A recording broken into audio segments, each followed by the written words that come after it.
Nesses 30 anos de ministério que Deus me deu a graça de poder desfrutar, eu já encontrei, me deparei com muitas pessoas que têm entendido que santificação é mudança de comportamento, e essa mudança de comportamento é uma forma de fazer com que pessoas, principalmente são pessoas da família, chegassem a Deus. A mudança de comportamento, ela conduz a Deus? Realmente, este é o aspecto maior da evangelização? Nós vamos falar um pouco sobre a santificação juntos nesta manhã. Eu quero fazer a leitura do Salmo 108. Ele diz assim: Firme está o meu coração a Deus, cantarei e entoarei louvores de toda a minha alma. Despertai saltério e harpa, quero acordar a alva. Render-te-ei graças entre os povos, ó Senhor, cantar-te-ei louvores entre as nações, porque acima do céu se eleva a tua misericórdia e a tua fidelidade para além das nuvens. Se exaltado, ó Deus, acima dos céus, e em toda a terra esplenda a tua glória, para que os teus amados sejam livres. Salva com a tua destra e responde-nos. Disse Deus na sua santidade: Exultarei, dividirei Siquém e medirei o vale de Sucote. Meu é Gileade, meu é Manassés. Efraim é a defesa da minha cabeça, Judá é o meu cetro. Moabe, porém, é a minha bacia de lavar. Sobre Edom atirarei a minha sandália, e sobre a Filístia jubilarei. Quem me conduzirá à cidade fortificada? Quem me guiará até Edom? Não nos rejeitaste, ó Deus? Tu não sais, ó Deus, com os nossos exércitos.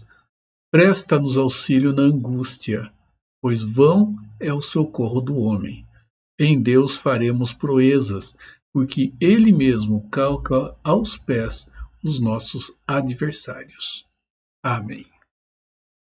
Vamos orar?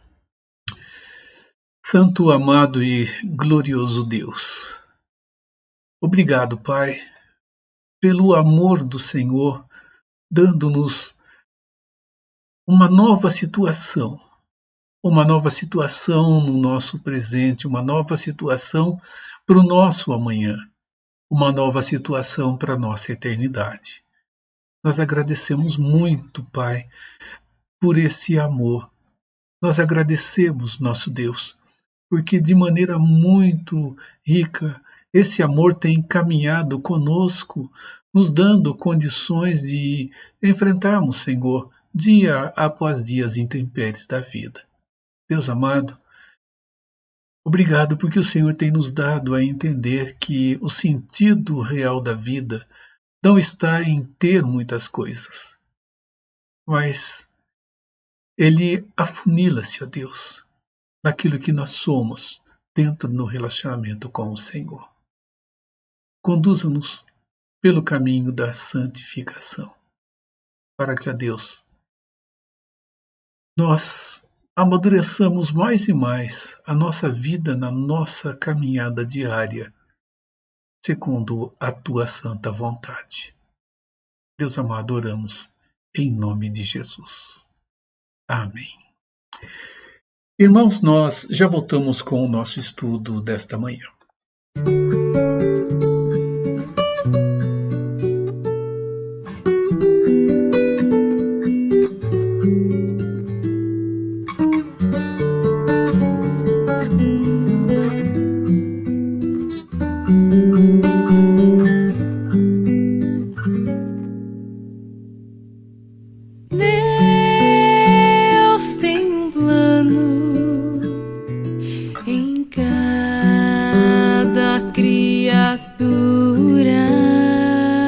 Aos astros ele dá o céu,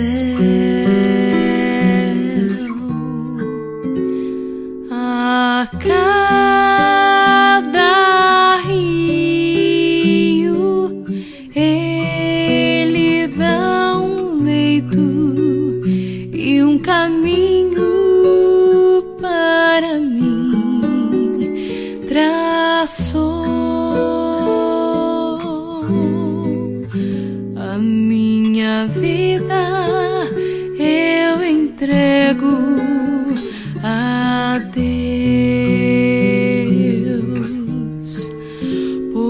pois o seu filho entregou por mim. Não importa onde for, seguirei meu Senhor. Sobre terra ou mar, onde Deus mandar, irei.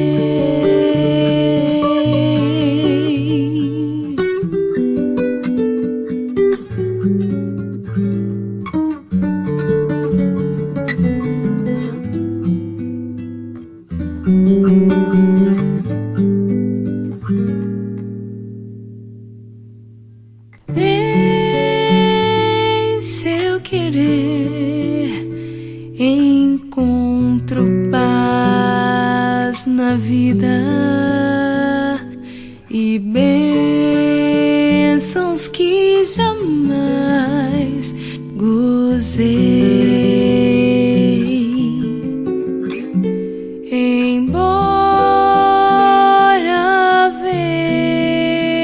venham lutas e tristezas, tenho fé que Deus me guiará.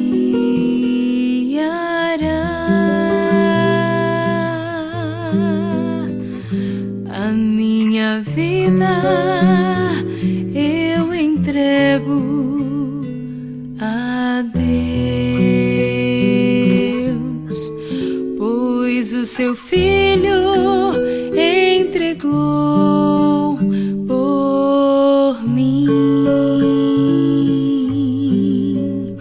Não importa onde for, seguirei meu Senhor. Sobre terra ou mar, onde Deus mandar, irei.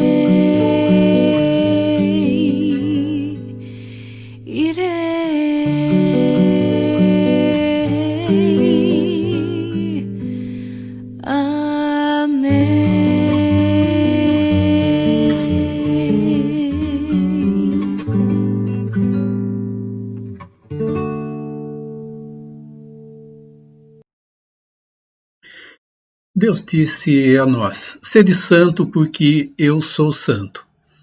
É uma ordem dada por Deus aos seus filhos, o caminho da santidade, o caminho da santificação. E o ato de ser santo é um ato que vem do próprio Deus. Deus separa-nos, a palavra santo dá esse sentido, separar, dividir, ele separa-nos para si. E nesse ato de separar-nos para si, ele quer agora que nós nos separemos mais e mais a cada dia, a cada instante, a cada ato, a cada pensamento, nos separemos para Ele.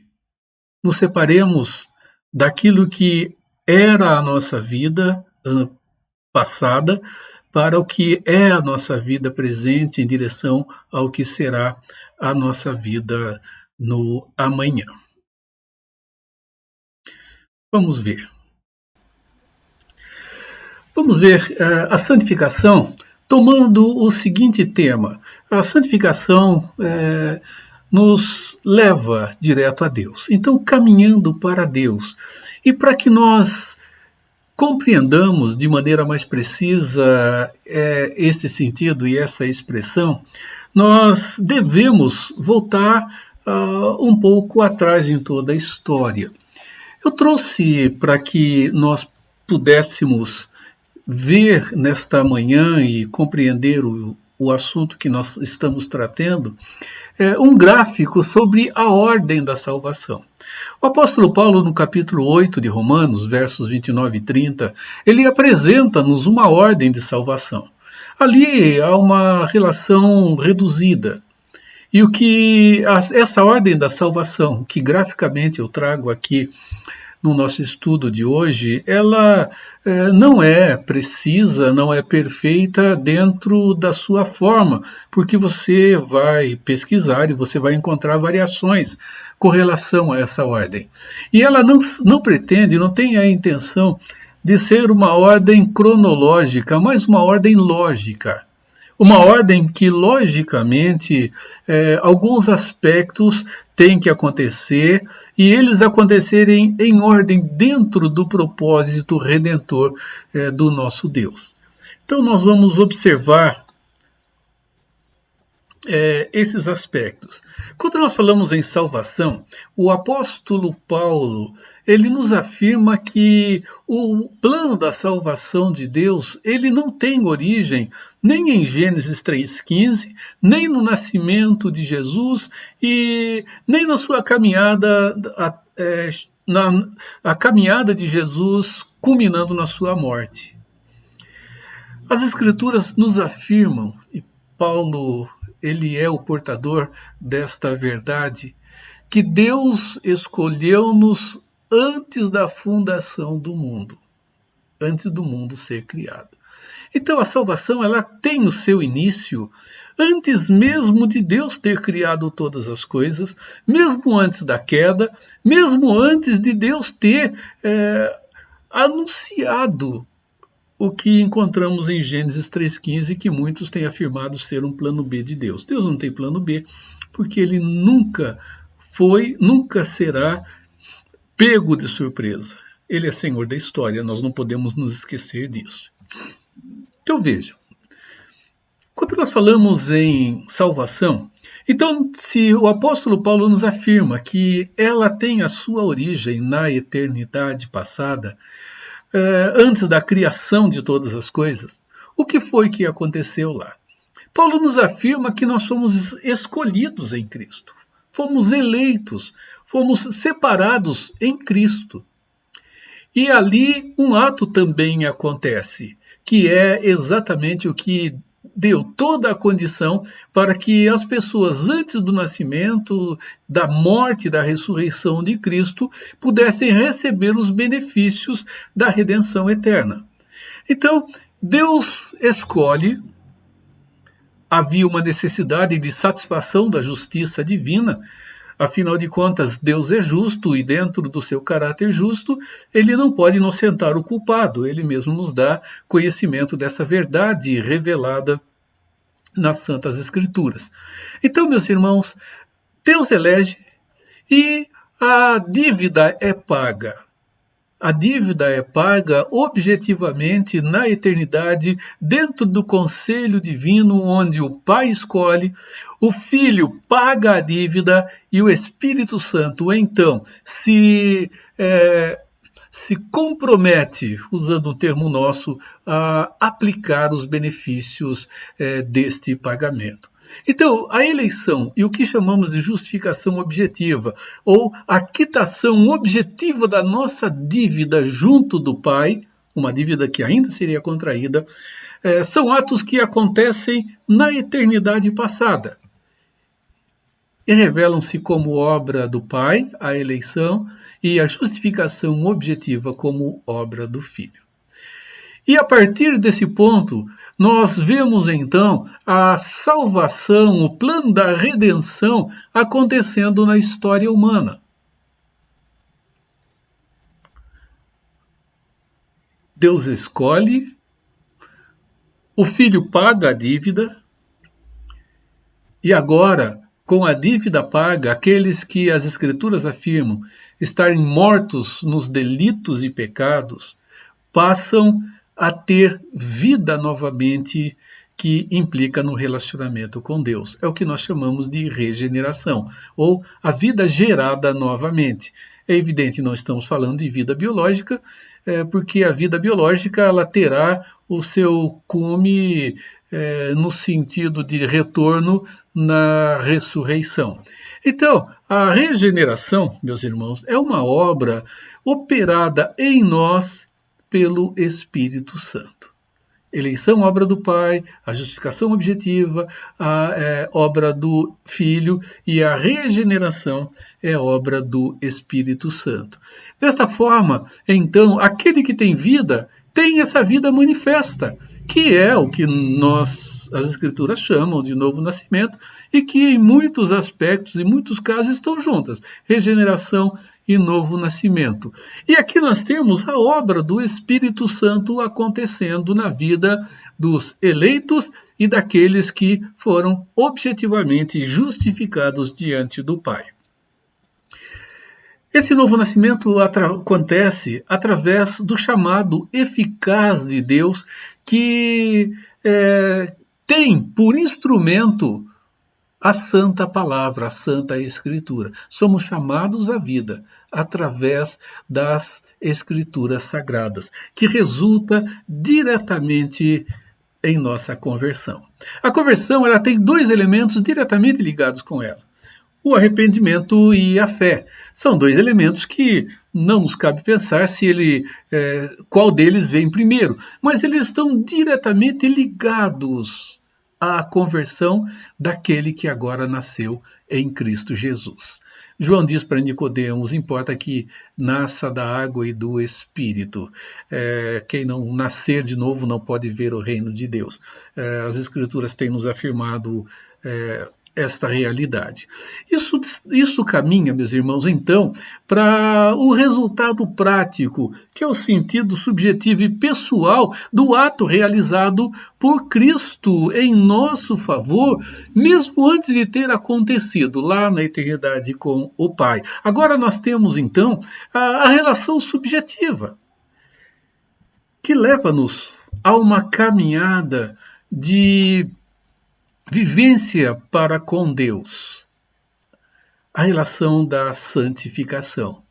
A santificação que leva-nos a um ponto final, quando não teremos sobre nós mais o peso do pecado, com o nosso corpo glorificado, porque aqueles que partiram no Senhor já têm a sua alma glorificada, e aqueles que estiverem vivos quando Jesus voltar, estarão perfeitamente glorificados e terão distante de si o jugo, o peso que o pecado traz. Então, para que nós entendamos a santificação, é necessário que nós tenhamos em nossa mente esse gráfico, podendo ter outras variações que vocês podem encontrar aí, diversificando nos autores que vocês podem pesquisar.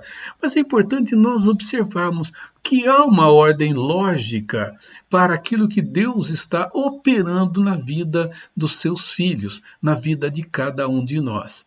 Ele está operando em nós hoje o transformar-nos para que nós cheguemos à maturidade da fé, para que nós nos tornemos dia a dia mais perfeitos à semelhança de Cristo Jesus.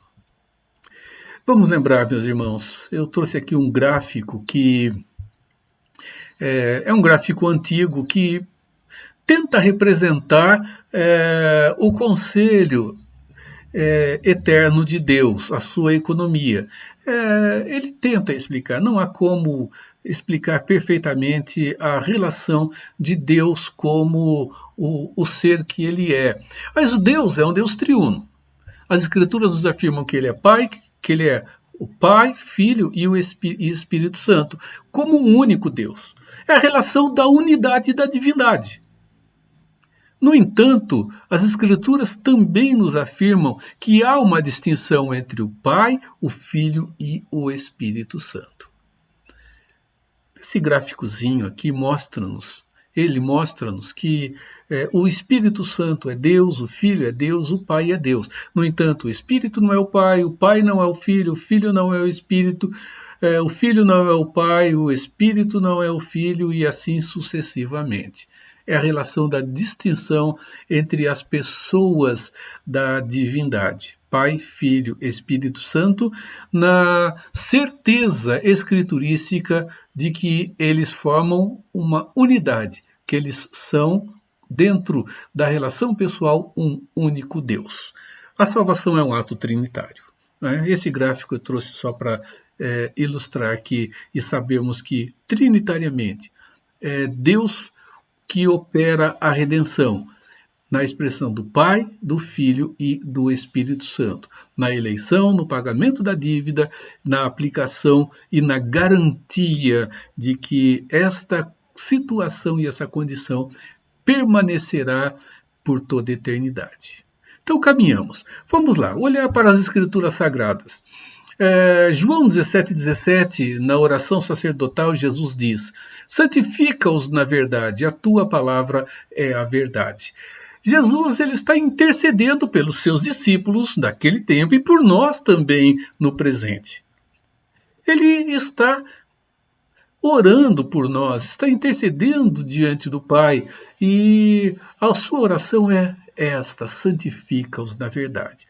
E Paulo, escrevendo aos Tessalonicenses na sua primeira carta, ele diz, e essa é a expressão que envolve não apenas a comunidade de Tessalônica, mas as nossas vidas.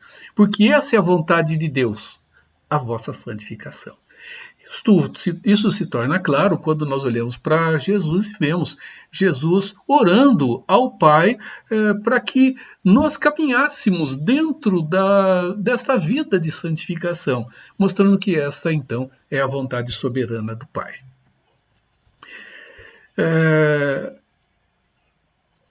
Há uma questão que envolve a vida da humanidade. A santificação, ela tem sido tratada por muitas pessoas como uma grande inimiga. Coloquei aqui uma figura cinematográfica só para um ato ilustrativo e até mesmo em tom menos sério, né? Sabendo que o que nós estamos falando é profundamente sério. Mas mostra que para muitos, meus irmãos, a santificação é como olhar uma figura cinematográfica, é um grande inimigo, um inimigo sobrenatural, um inimigo poderoso, um inimigo que não traz o menor desejo de caminhar junto com ele. Porque a última coisa, meus irmãos, que a maioria das pessoas deseja de fato é a relação da santidade, é o fato de tornarem-se santas, santificadas. O homem está caminhando em direção contrária a Deus. E é interessante que os filhos de Deus, eles, para que fujam em tantos momentos da relação de responsabilidade, têm usado a seguinte expressão: a carne é fraca. E usa essa expressão para justificar os seus atos de pecado, quando sabem que eles estão errados. Irmãos, santificação não é fácil, porque implica, sim, em tratar o coração e mudar a direção da própria vida, dos próprios desejos e dos próprios propósitos. No entanto, as Escrituras elas não tratam a santificação como inimigas, mas, ao contrário, elas tratam-na como uma amiga muito especial daqueles que estão em Cristo. Ela é de profunda importância para a nossa vida.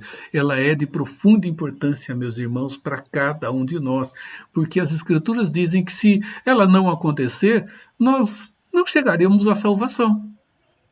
E salvação não significa ir para o céu, mas implica em todo o processo. Porque, meus irmãos, não há como chegar à presença de Deus sem que estejamos plenamente santificados. Sabemos que isso vai acontecer de maneira muito especial por um ato de Deus na nossa vida. Por isso, meus irmãos, é necessário que nós nos conscientizemos de que enquanto estamos aqui, nós precisamos caminhar com o propósito de nos tornarmos santificados, sendo santos porque Deus é santo.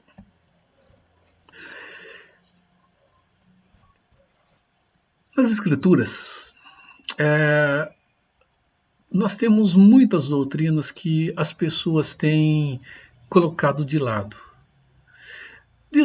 São doutrinas que muitos têm dito que são difíceis de entender. Nos dizem isso.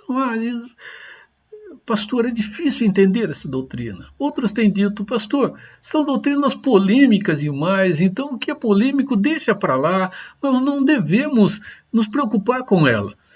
Nós precisamos daquilo que é mais fácil, mais simples, daquilo que é mais gostoso até mesmo de entender.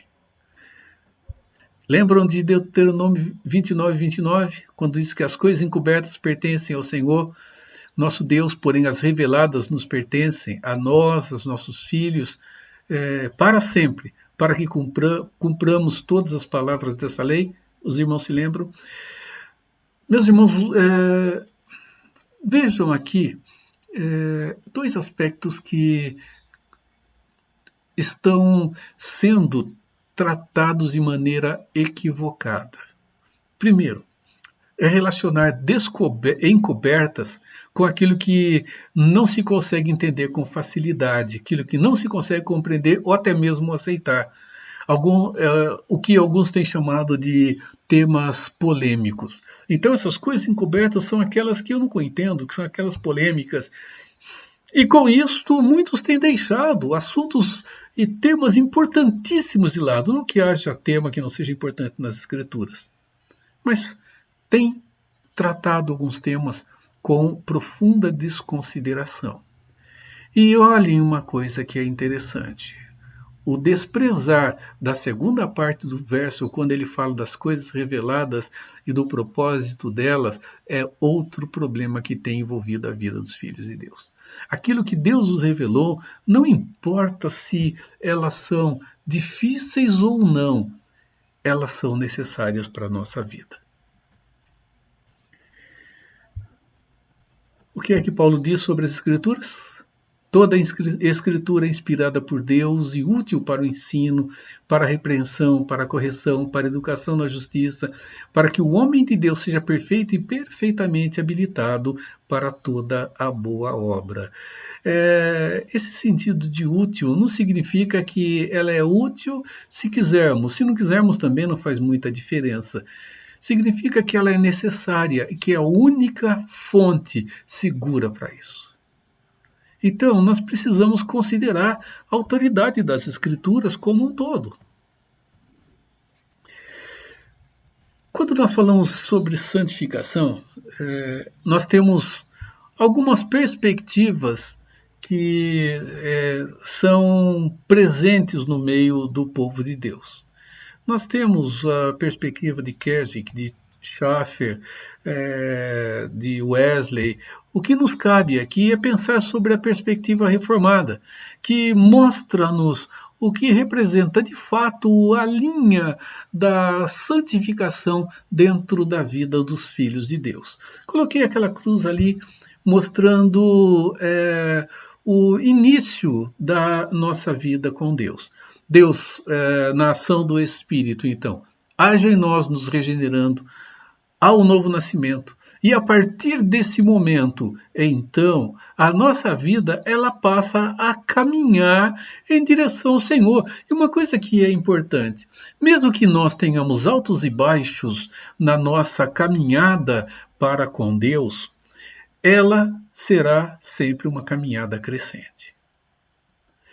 Maior ou menor, ela sempre será crescente. Ela nunca será decrescente, porque ela sofre a ação de Deus no coração. Mesmo que nós recalcitremos contra esses aguilhões, mesmo que tentemos resistir à vontade de Deus, o Espírito Santo permite que nós o resistamos, não porque não seja poderoso, ele permite-nos que nós façamos coisas que são contrárias à própria vontade de Deus, sua própria vontade, o que é pecado, envolvendo a nossa responsabilidade. Então, na nossa perspectiva, a santidade ela acontece através do exercício das disciplinas espirituais da nossa vida. Acontece através da oração, através da meditação nas Escrituras, da prática desta verdade a todo tempo e a todo instante, moldando a nossa vida à semelhança do Filho amado de Deus, unigênito Cristo Jesus. Biblicamente, vamos analisar Filipenses 2, de 12 a 16. quando Paulo diz assim: assim, pois, amados meus, como sempre obedecestes, não só na minha presença, porém muito mais agora na minha ausência, desenvolvei a vossa salvação com temor e tremor, porque Deus é quem efetua em vós tanto querer como realizar, segundo a sua boa vontade. Fazei tudo sem murmurações nem contendas, para que vos torneis irrepreensíveis e sinceros, filhos de Deus inculpáveis no meio de uma geração pervertida e corrupta, na qual resplandeceis como luzeiros do mundo, preservando a palavra da vida, para que, no dia de Cristo, eu me glorie de que não corri em vão, nem me esforcei inutilmente. O desenvolvimento da salvação não implica em desenvolver agora atitudes para que se conquiste a salvação no final. Não há este sentido presente dentro de todo o propósito redentor de Deus. O desenvolvimento da salvação significa desenvolver a salvação que já está presente em nós. E esse desenvolver da salvação nada mais é, meus irmãos, do que a própria santificação. Então a santificação, ela é progressiva. A santificação é a salvação em processo dentro da nossa vida. É o progresso que acontece da nossa vida para com Deus. Então, desenvolver a salvação, meus irmãos, representa nada mais, nada menos do que a prática processual da santificação.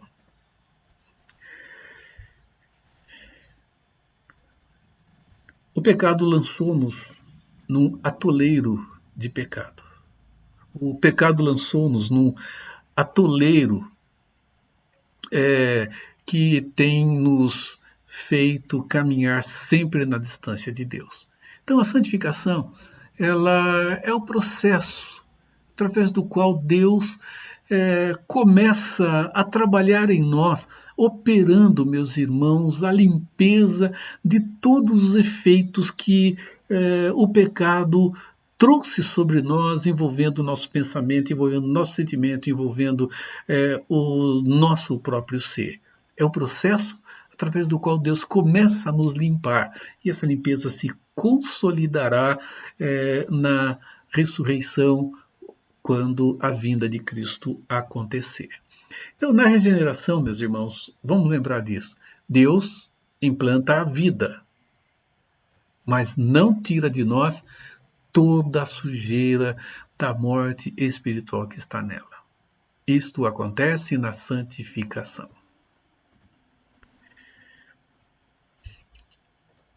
Nós vamos ver o seguinte: quando nós falamos então em santificação, as Escrituras elas trazem diversas maneiras para falar sobre isso. Diversas formas diferentes. E ela traz, dentro dessas formas, dois aspectos. Aspectos que nós vamos ver agora. São aspectos positivos e negativos. Então, no livro do Parker, Vocábulos de Deus, ele fala sobre isso. Brevemente ele fala sobre isso. Vejam só, a forma negativa. As Escrituras dizem que nós devemos nos despojar do velho homem. Despojar implica em tirar aquilo que está em si. É um termo usado, por exemplo, para tirar roupa, despojar de uma vestimenta. Então, ela diz que nós devemos despir-nos do velho homem. Nós devemos nos despojar do corpo e da carne, ou da nossa vontade aqui. Nós devemos mortificar ou matar a nossa natureza terrena, matar aquele nosso desejo pecaminoso. Devemos crucificar a carne, nos abster das paixões carnais. São aspectos negativos, ou a forma negativa de falar sobre a santificação. O sentido do deixar. Nós precisamos deixar. É nesse sentido que negativamente as Escrituras tratam da santificação na vida dos filhos de Deus. Só nela que de fato isso acontece. E temos o caráter, o aspecto, a forma positiva. que implica no revestimento do novo homem, na renovação da maneira de pensar, na formação de Cristo em nós, na vida no Espírito. Então ela mostra-nos duas formas, a negativa e a positiva. E, meus irmãos, infelizmente, nós temos visto e tem sido até que comum tomar-se a santificação como o retirar. Você deve parar com isso, você deve parar com aquilo, você deve deixar essa posição, deixar essa forma de ser, de agir, essa forma de pensar, o que não está errado. Mas lembrem que é preciso que haja algo sendo colocado no lugar. Essa é uma das razões porque a pessoa que não conhece a Deus tem profunda dificuldade em entender que a mudança de comportamento, ela sim é agradável ao Senhor, mas que não o leva à presença de Deus simplesmente porque um ato foi mudado. Irmãos, eu creio que podemos ilustrar a nossa vida de santificação da seguinte forma. Dentro de um recipiente, nós podemos colocar dois líquidos com densidade diferente. Por exemplo, água e óleo. Eu tenho um copo de água e se eu colocar o óleo dentro dele, ele vai encher-se. Mas à medida que eu for colocando aquele que é mais denso, o menos denso sai. Até chegar ao ponto que o mais denso vai dominar completamente e encher o copo. Irmãos, nós não precisamos simplesmente tirar de nós algumas coisas e ter um comportamento modificado. Nós precisamos substituir valores em nossa vida. À medida que um valor for tomando conta, o outro seguramente vai deixar, porque não há como os dois estarem em proporção igual, caminhando dentro de nós, como se fosse 100% de um ou 100% de outro, ou meio de um e meio de outro, de forma que nós convivamos bem, convivamos em paz e com tranquilidade. Se nós nos revestimos do novo homem, quanto mais isso acontecer, menos do velho homem estará presente em nós. Quanto mais trabalharmos a nossa maneira de pensar à semelhança de Cristo, muito menos estaremos pensando da maneira como Deus não se agrada de nós.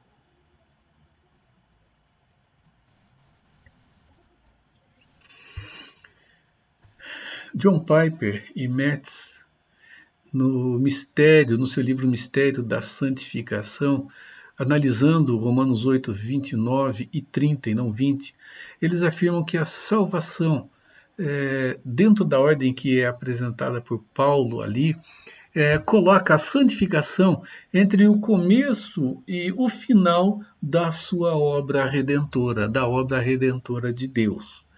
É interessante que tanto Piper quanto Metz, eles tratam a santificação como um mistério. E, meus irmãos, de fato ela é. Porque não é um ato em que nós, com clareza, sabemos como tudo acontece. Deus misteriosamente, ou seja, Ele não nos disse como Ele opera o nosso coração, como Ele faz. Ele simplesmente tem feito como Deus, Espírito Santo que está em nós. Então vejam só, Deus predestinou um grupo de pessoas para serem conformes à imagem do seu Filho. É o que Romanos 8, 29 e 30 nos diz. E vejam então o texto que eu citei anteriormente de Efésios 1, 4. Deus nos escolheu nele, em Cristo, antes da fundação do mundo, para sermos santos e irrepreensíveis perante Ele. Segundo aos Coríntios 3,18 também descreve esse processo que está acontecendo em nós. Nós somos transformados de glória em glória, na sua própria imagem, pelo Senhor, como pelo Senhor, o Espírito Santo. É um processo que está acontecendo em nós. Deus está trabalhando e o propósito dele não é simplesmente de nos tirar do inferno. O propósito dele é o de tornar-nos semelhantes ao seu Filho, Jesus Cristo, e ele está nos transformando de glória em glória para que cheguemos a este ponto de perfeição. Não aqui no presente, mas é seguro que acontecerá. Então, assim como sem fé é impossível, meus irmãos, agradar a Deus, sem a santificação será impossível vê-lo. É o que o autor aos Hebreus diz. Segui a paz com todos e a santificação, sem a qual ninguém verá o Senhor. Então Deus está nos preparando para nos encontrarmos com Ele. No entanto, é bom lembrarmos que este caminhar e este processo acontece aqui, onde nós temos que trabalhar, nós temos que realizar. A santificação é uma benção que acontece na mente e no coração dos filhos de Deus. Irmãos, nós temos asseverado muitas vezes que as pessoas só precisam mudar o seu comportamento. Sabe por que isso não dá certo? Porque mudar um comportamento é um peso enorme e nós não conseguimos fazê-lo sozinhos. Dá-nos a sensação de uma dieta espiritual. Final de ano é um tempo rico para isso, não é? Muitas pessoas fazem propósitos. Muitas pessoas colocam objetivos em suas agendas. E por que a grande parte delas não acontece? Realmente, a grande parte delas não acontece, meus irmãos, porque elas têm um envolvimento simplesmente externo. Porque é um envolvimento simplesmente da vontade que está no coração ou até mesmo na mente, mas que não é um propósito de vida de forma que haja uma convicção total e plena do que deve ser feito, daquilo que deve ser vivido. Estou afirmando que os propósitos não podem ser cumpridos, mas eu digo que a maioria deles são propósitos feitos e são feitos dentro de uma força que pessoalmente nós não conseguimos encontrar em nós mesmos. Meus irmãos, não é só uma tentativa de mudança exterior. Deus tem nos mostrado que é uma mudança de mente e é uma mudança de coração. Paulo diz, transformem a sua maneira de pensar para que experimenteis qual seja a boa, perfeita e agradável vontade de Deus.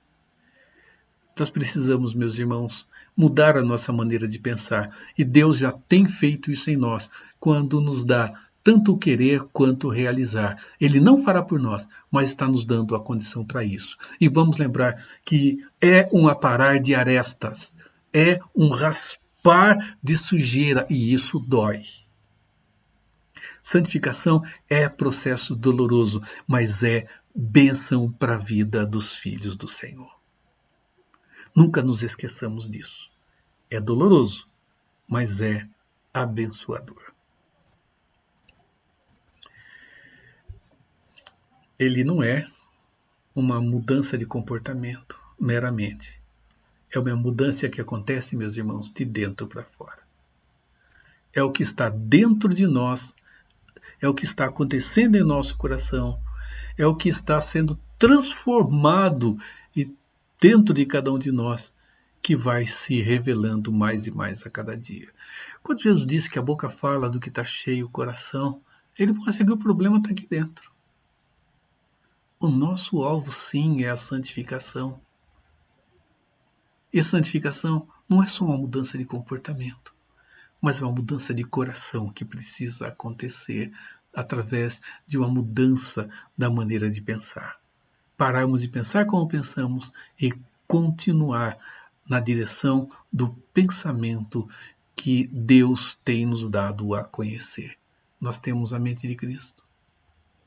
Temos que pensar como Ele. Caminhando, meus irmãos, para encerrar.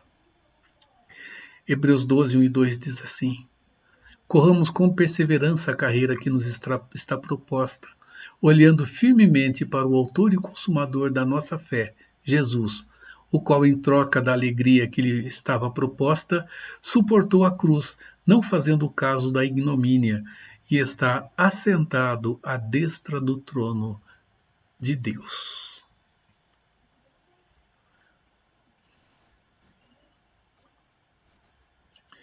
Nós estamos caminhando para Deus. E esta caminhada, meus irmãos, para Deus, é uma caminhada de aprimoramento do nosso coração, da nossa vida. É, meus irmãos, um caminho de aparos, é um caminho de purificação, é um caminho de transformação. Caminhar para Deus não é simplesmente um caminhar como se fosse algo etéreo, uma coisa que olhamos e estamos vendo contemplativamente. Caminhar para Deus, meus irmãos, para os filhos de Deus, é um ralar contínuo para que a casca saia. É, meus irmãos, um ferver contínuo para que as impurezas sejam colocadas fora. É um raspar em todo momento, em todo instante, para que aquilo que não agrada seja lançado fora. Deus está trabalhando e nós, meus irmãos, devemos dar ouvidos ao Senhor e lembrar que Deus está operando em nós a maravilha da salvação, que a santificação faz parte desse processo. Estamos dentro dele. E sabem o que é pior? É tentar lutar contra a vontade de Deus. Recalcitrar contra os aguilhões. Ou ficar dando coice contra aquele ferrão de aço que quanto mais batemos, mais nos machuca. Melhor é caminharmos cedendo ao querer de Deus, que isso é bênção para a nossa vida. Senhor amado e grandioso, obrigado, Pai. Obrigado pela clareza que o Senhor tem nos dado na Tua palavra. Obrigado, Senhor amado, porque o Senhor tem talhado a cada um de nós, fazendo, Senhor, de nós mais semelhantes a Cristo Jesus a cada dia. Sabemos que não é um ato forçado do Senhor. É um ato em que o Senhor trabalha em nós, em que faz com que nós sintamos o peso do nosso pecado e que diariamente tenhamos conversões em nossas vidas diante dos atos direcionados contra o Senhor, atos que vão em direção contrária à Tua vontade. Senhor amado, obrigado. E obrigado porque nós devemos perseguir a paz com todos os nossos irmãos. Nós devemos perseguir a santidade. Porque senão, Pai, nós não chegaremos com os olhos da fé a vislumbrar na eternidade, quando a fé não será mais necessária, a riqueza da Tua presença, da maneira mais plena que pudermos presenciar e vivenciar. Deus amado, obrigado, Senhor. E cuide de nós, da nossa família e dos nossos irmãos, dando-nos, Senhor, força, paciência e cuidado nesse tempo tão difícil que estamos vivendo. Um tempo, Senhor, em que a limitação ela traz-nos momentos de apreensão. Que em paz, Senhor, nós descansemos no Senhor, porque não precisamos viver guerra nesse rico tempo de paz que o Senhor tem nos dado. E meus irmãos, que a bênção do nosso Deus, Deus Pai, Deus Filho, Deus Espírito Santo, Deus triuno, repouse sobre a sua vida, sobre o seu lar, sobre a sua família. Renove-se sobre todo o povo de Deus, espalhado pela face da terra, agora e por todo sempre. Amém. Sede santo, porque eu sou santo. Foi o que Deus disse a cada um de nós. Foi o que Deus disse aos seus amados filhos. Amém.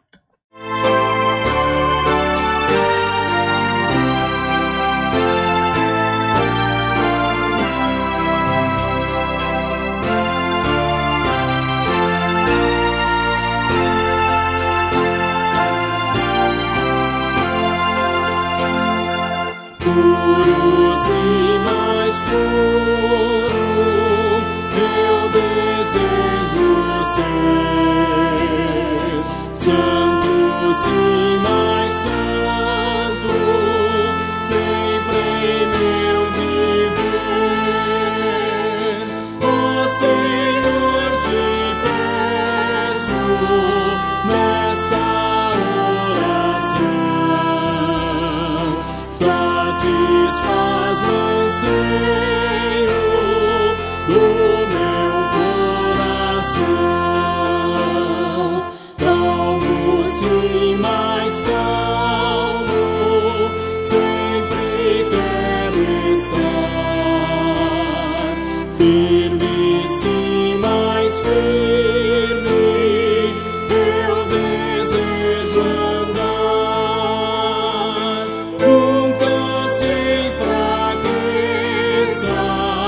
Minha fé, Senhor, e que eu sempre alegre cante o teu louvor.